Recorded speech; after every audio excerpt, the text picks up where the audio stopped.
Hello guys, welcome back to RMD's Summit.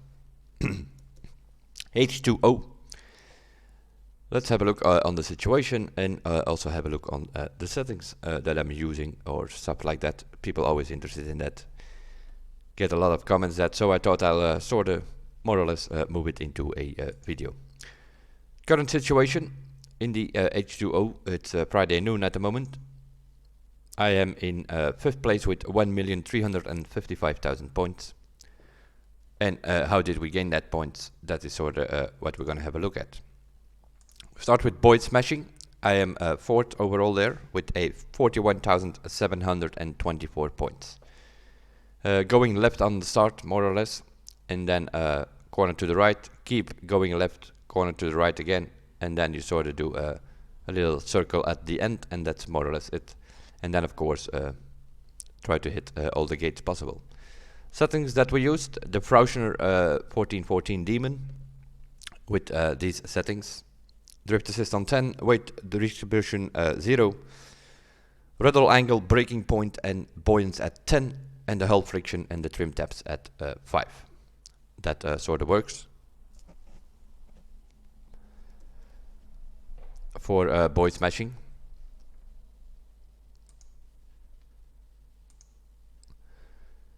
Slalom, at the moment 2nd place with 28,837 points. Also here we are using the same boat, although we have changed a few things here. Mainly the hull friction and the trim tabs. Instead of 5.5 for the Boyd Smashing, we switched to 8.6. That will make the boat lean a little bit in the corners especially. That means that you have to lean forward a quick tap here and there, especially in the sharp right corner. You drive towards the checkpoint and then you quickly lean forward. Will put the boat sort of like you think, oh, I'm gonna fall, and then you just boot your way out of there. The 90 degrees corner towards the ramp, same story. Quickly tap the lean forward, then go to the ramp, and also on the ramp quickly tap the lean forward to bring that boat quicker back into the water. And then of course boost management. Make sure you have some boost for the end to go pretty much straight at the end. That last gate you can just drive over in a way and straight into the finish. That's more or less what it is. Escape. 4th place at the moment with 5,944 meter. A few things here. I see a lot of people go straight on the start of that thing. That is very interesting. That's an easier route, but you cannot score that much. I don't exactly know what you can score, but it's 5,200, 5,300, so maybe not even, I think. So you go straight on the start, immediately right. That is a pretty easy route. The only problem is you have like that one S corner there in the middle, which is a bit of a problem. Yeah, you need to get that together. Do you do that with the Frauscher? Some people have been trying it. It's always the same on this thing. We had somewhere in July or something, we had this same exact skill test in a summit, and it was the same there. People were using the Proto, then they switched to the Frauscher thinking, oh, this thing is faster. And then they switched back to the Proto eventually. So the Proto is the fast way to go here. Dirk has 6,037. That is far from what it can be, because I remember in July he had 6,200. Dirk sort of is a skills test hooked, let's call it that. It does a lot of time and effort into that. So yeah, that is always, if you see Cruel Bocus on PC, that's always an indication what is possible. But he's not there yet. He has to do that, redo that again, because he can do 6,100, 6,200 for sure. So Proto we used, and I used these settings for that. Weight distribution at 0, rudder angle 8, braking power 10, buoyance 10, hull friction 8, and trim tabs 6.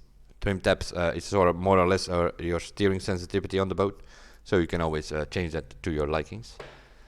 What you also can try is the hull friction at 10. I also did a couple of runs with that. I think I set my best score with the hull friction on 10.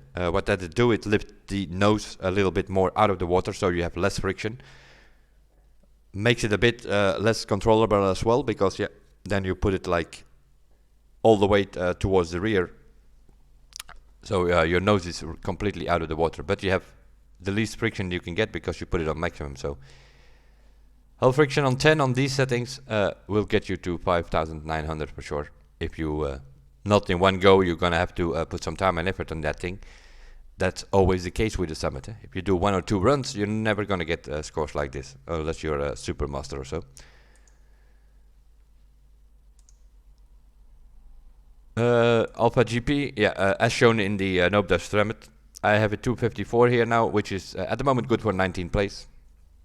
In the beginning of that thing, it was good for 6th place or something like that, because of course, you know, as it always is, sometimes people don't know about certain resets. I have shown it, a core has shown it, so people know now, people go faster now, so then we need to have a look on that again. You can do 245 is the world record at the moment, but those are guys with manual shift and wheel and all that kind of stuff. So with the keyboard, I don't know what is possible, we'll have to see. Somewhere in that area of 250 might be possible if we put some effort in it. But yeah, it is again a 3-minute lap. I am already not a fan of loop laps, so you have to do 3 laps on that thing, so we'll see if I put some more effort into this. Settings for the thing that I used. Obviously the disruption edition, because it's the only thing we can use. Put the suspension pretty soft. Can probably put that a bit stiffer, but then you have the risk, especially on keyboard, that it understeers. I have the anti-roll bars pretty stiff, but the suspension not so much. Always sort of my standard thing is like 2-3, 2-4 or 2-3, 3-4, like I have it here now. That's where I usually start with, and then potentially adjust the suspension a bit. For now, I haven't done that yet because you had that reset bullshit. I'm starting to get sick of it. I also made a clip for the devs. I've sent it directly to the devs. I'm going to do that every week. If there's some sort of reset bullshit, I'm going to keep sending clips to the devs till they figure out a way to solve this. At this moment in time, there are so many reset cuts around on certain tracks that I think the best solution for now is to disable the back on track in summit events. If people can't use it, they also cannot abuse it. It's as simple as that. And then of course the long-term solution should be taking care of those checkpoints, putting more checkpoints, put them at the exact same spot where they need to be so that people can't reset. But for now, I can imagine they're working on update 6 and 7 and 8 and all that kind of stuff. Yeah, they probably don't have the resources and manpower to do all that. So a quick solution could be disable the back on track. But we'll see. For now, we're dealing with this thing for the rest of the week. You go right on the start, drive straight, reset, and the second and the third lap, you turn around on that checkpoint where the start is, and then again, drive straight into the wall, reset, puts you on the other side of the wall, as shown in, for instance, the Nope Dash Summit stream. The Powerboat, yeah, there everybody in the same boat. First place is 149, I'm in 42nd with a 151. There's only 2 seconds different, 50 places different. So yeah, here I'm still working on the settings, but I'll show them as we go. The aeroboat, at the moment I'm running 10, 10, 10, 5, 4. Here on the specific, the drift assist is on 10 for all my boats at the moment. So yeah, it is what it is. This is something we have to look at. Hull friction up, a bit more steering with the trim tabs, we will see. Maybe the buoyance a little bit down to 9 or 8. We need to figure out maybe the rudder angle can also bring back to 8 if you don't have enough steering, but then you lose some speed. We need to figure it out. There's also something, if you get some slipstream from the AI on the start, some people go way over 400 with that boat.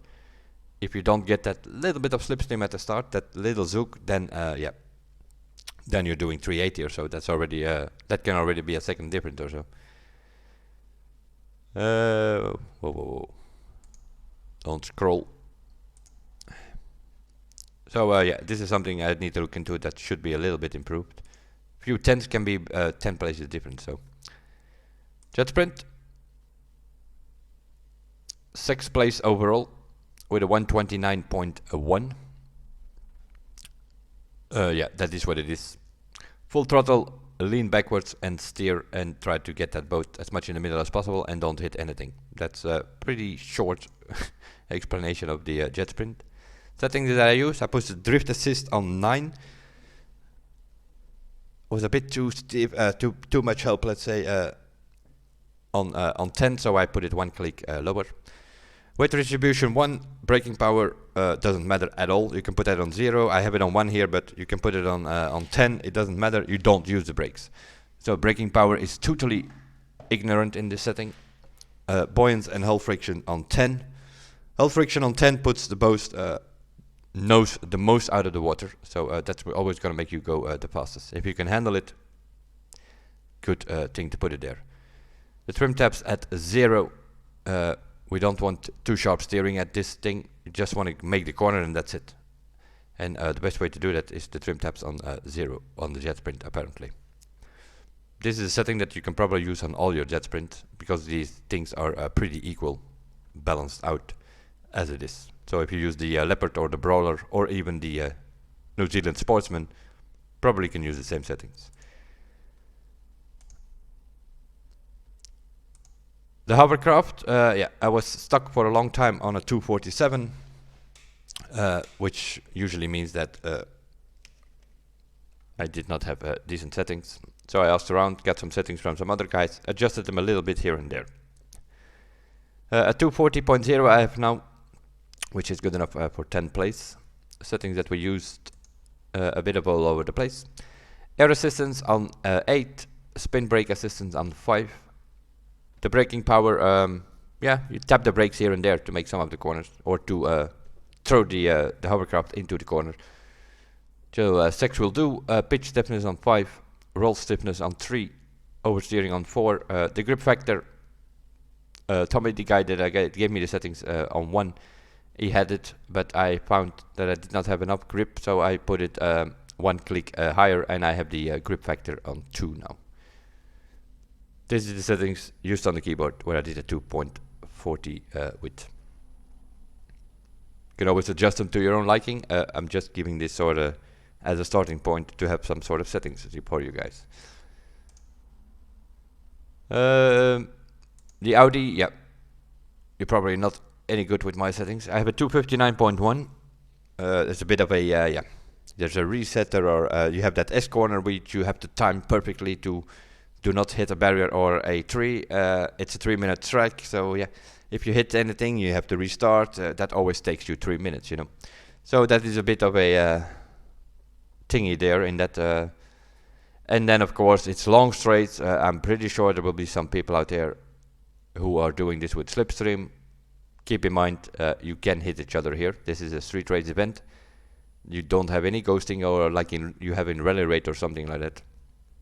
You have to deal with other players. So you can get some extra speed, but then you have to overtake each other and not hit each other.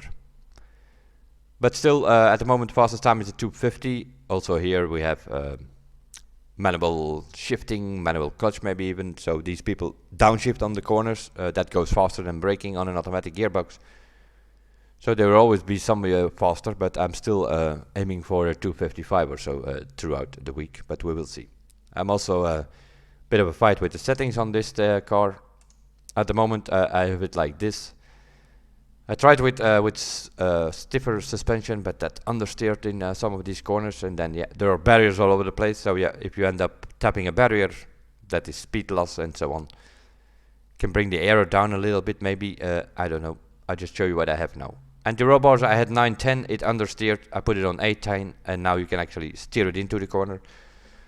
So it's a bit more oversteer than I would like some of the corners, but you need it for other corners, because if you do 910 on the anti-roll bars, then it understeers on the keyboard. So it's, yeah, which might be able to adjust with the suspension a little bit, but we will see. We'll figure it out. It needs to go faster.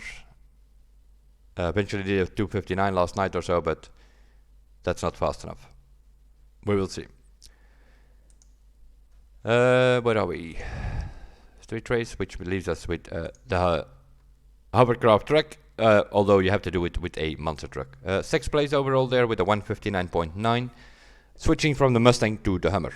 The Hummer is more or less, yeah, unbreakable. It pushes aside all the things, including these plastic checkpoints. The Mustang, if you hit one of those checkpoints, yeah, that checkpoint will actually move over your monster truck. Same with the AI. If they hit you, they can actually push you aside. With the Hummer, you just go through everything. Other than that, it has quite some bit of torque. It's a bit slower top speed wise, I think, but it has more acceleration. And settings, here we are. As stiff as it can be. That is how I have it. That means suspension on... I tried 9.9, 10.10. That didn't work very well. I tried 9.10, 8.9. That also didn't work. I tried to switch it up with 10.10, 9.9. That also didn't work very well. So eventually I ended up with suspension on 9.10, 9.10. And the same for the anti-roll bars. I tried 10.10, I tried 9.9, I tried 10.9. 9.10 seemed to work. So as well on the suspension as on the anti-roll boards. 9 on the front, 10 on the rear here, anti-roll bars. Camber I always have on 0, otherwise I have no steering with the keyboard. Gearbox I have it on 9, but you can also put it on 8. If you put it on 8, you're easily gonna get a bigger top speed, but then it's some of the corners it's in the wrong gear. That's why I have it on 9 now, but you can do it on 8. And the arrow and dip I'm still trying to figure out which is best here. I also did a couple of runs with 0.3, also works. I did about 2 minutes, so 1:59 or 2 minutes. Yeah, not that much of a difference. So the arrow on 0 also works. Maybe I bring the diff back 1 click more to the right, or 1 click more to the front, so that you have more power on the front wheels. We will see. Still figuring it out. I'm not done there with yet. Kind of fun track with that monster truck. So we are not done there yet. That is for sure. That is sort of my summary on scores and settings at this moment in time, which is about 3 days and a half into the summit, more or less. Started Wednesday morning, we are Friday noon, so yep. But we still have Saturday, Sunday, Monday and Tuesday to go, so still 4 days to go. I would still like to improve the street race a bit. Powerboat, I need to figure out some other setting that it goes a bit faster or it steers a bit faster. And then, yeah, we have a few second places and fourth places here and there, especially in the skill test. I'm gonna have a look on that to see if I can get a couple of world records. Last week I had 2. One which totally surprised me. I did 712 in the speed trap. Had no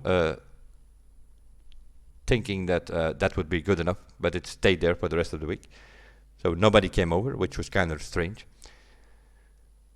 And then we did, with a few guys from the crew team, we did the high-speed drifter, and we did a 154 low. And that was good enough to beat the other team that was doing it in a team there with that demolition derby. Also there we had a world record. Not that it matters one single bit, but sometimes you need to find a goal, and then we, like here now, I'm pretty okay in the 3 skill tests. Escape I can probably not get because I know that, for instance, Bocus can still do 150, 200 meters more than what he has now, and he already has a top time, so I can't go way over 6,000 meters as he does. Slalom, might be able to get him, and in the boy smashing, need to have a look on that. Maybe a little bit of a different route there to get 42,000 instead of 41. 5th place overall is what we have at the moment. I'm also 1900 points away from North Friese, so also there is not that much of a difference. If I improve my street race, I'm probably already there because it's about 1,000 points for a second I've noticed in the street race, so there are some points to be gained there.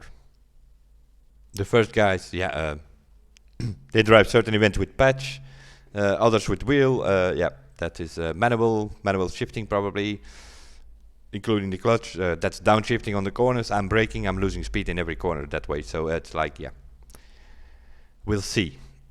I might be able to get 1,360,000 maybe, something like that. Maybe 65 if I keep pushing it all over the place, but don't think I'm gonna get much more. On top of that, we're gonna drop because there are some people who haven't done the event yet. If I'm just scrolling back here, let me just check the friends list, that's easier. Let's see.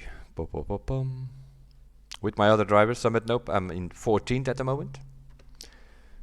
So also still there in the top 30 as our weekly goal. But I'm looking here. Yeah, see for instance Krugnu here in 2023. That means that there's 1 or 2 events that he still needs to do, maybe even 3. So he's gonna come over for sure because he has some better times here and there, some faster times. Also Fix is pretty low. He also needs to improve or have some events open and so on. That's how it always goes. Some people, they do like they spend a couple of time on 1-2 events a day or so, and then over time you will see them come up and up and up, and eventually they are there. But the goal, as always, with my main driver is a top 10. With my second driver is since the new batch, we try to get into the top 1% of the platinum, which means top 30. 14th at the moment, that's not going to be good enough, I think. We will see, we keep an eye on it. Might have to go on Monday or so on that driver and see where we can improve. I know what is possible with my other driver. I have 20,000 points more. Of course, with that Nope driver, that's why it's a Nope driver, it does not have fully recalibrated sets and all that kind of stuff. I'm still working on that, but yeah, you always need money to buy cars and so on, so that's always going to be a difference. Other than that, this was my summit, H2O. Next week, a bit of a different story. Coast Road, scores will go higher. Why? Because you can win a car. The Ford F1 F50 Raptor race truck, that is the deluxe edition. One of those 3 vehicles that you got with the deluxe edition. If you don't have the deluxe edition, you do not have that truck. Most of us already have it, but this is a special version with special livery, maybe some extra bumpers or rims or whatever that you can't get on the normal one. That is all possible. And that is a bit off-road freestyle by the looks of it. Monster truck, yeah, that is something we're gonna have to figure out. What we're also gonna have to figure out is seeing if they already fixed the fact that if you go in there with a team, you get formation points. By being close to each other, you get formation points. So yeah, if they haven't fixed that, you need to do that event with a team. That means that yeah, you're going to end up doing half pipe crazy stuff for 3 minutes. Yeah, I don't think I'm gonna do that. I'm just gonna drive the track as we did, like some sort of route as we did in the Crew 1. The monster trucks have definitely been improved, so you can drive, you can jump now. We just jump through the things with gifted on it, and we will see where we end up. Rally rate is Bayou, hypermotored. Hypermotored is already not super bike in my opinion, and Bayou, that means swamp area through the water. Yeah, we have to figure that one out. See how good that bike goes there. Ski jump valley in a rallycross. Porsche maybe, but it can also be the Citroën. It's a pretty small track if I remember correctly. The Focus RS RX. We have to use also rallycross. You can't see this name here, but there's a simple reason for that is that's a new track. This is a new track, so is that going to be a certain layout of the tracks that we know, or are they going to make some sort of rally stage? I think it will be more of some sort of rally stage. We will see. Jet Sprint, Dakota Grasslands. That's also a bit of a tricky one, so we're going to have to practice that a little bit. And then we have this thing here, the combo event. Yeah. That's also a very interesting one. It's a motocross track, but not some circuit. It is downhill from here. And you have to do it in a Jeep Wrangler rally rate. That's going to go downhill in some cube, in a way. Square cube Jeep Wrangler. That's going to have to come down to steering and suspension settings mainly, I think, because you go downhill pretty fast. It's pretty narrow there. We will see how it works out. Slalom is big land. The Escape is waterfalls. Although they both suggest off-road, that is something we're going to have to look into.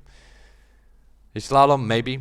You can do it with a bike, but sometimes the Porsche 959 or the Mercedes X-Class can be better for the Slalom. If we indeed have to use off-road. If not, you might end up there with something like a Suzuki bike with muddy on it. Same story on the Escape. Depending on what it is, You use a street bike with muddy, or you use, even worse, a hypercar with muddy. One of those things. Aerobatic is bike speak. Where do I get this name? Because you can't read it. You can always minimize that in such a way that you can read it. Big land slalom, waterfall escape, bike speaks aerobatic. That's how you can see next week's event if you want to practice or whatever. That is what it is. But this was about the H2O summit. At the moment, Friday noon, we are 5th overall. That will be it for this one. A quick overview of my summit, including the settings that I used. That is always interesting for some people. I see a lot of people in the comments. What settings did you use there or what? There you go. I will see you guys in the next one, and bye for now.